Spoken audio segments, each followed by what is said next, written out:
Les femmes en première ligne face à la crise sanitaire. C'est l'un des mots d'ordre de l'appel à la grève porté en France par plusieurs syndicats et associations à l'occasion de cette nouvelle journée internationale des droits des femmes. Comme chaque année depuis plus d'un siècle, elles seront des milliers partout dans le monde à dénoncer les inégalités face aux hommes, les injustices et les violences dont elles sont victimes.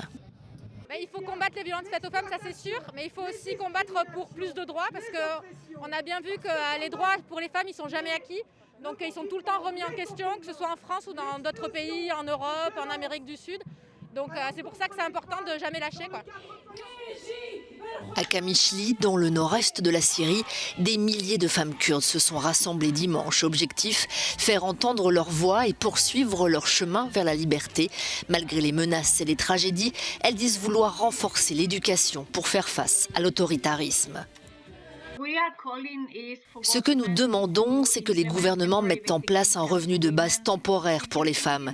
Si vous pensez à la montée de la violence, à la violence domestique, vous verrez que seules les femmes qui ont accès à certains revenus de base peuvent échapper à cette situation.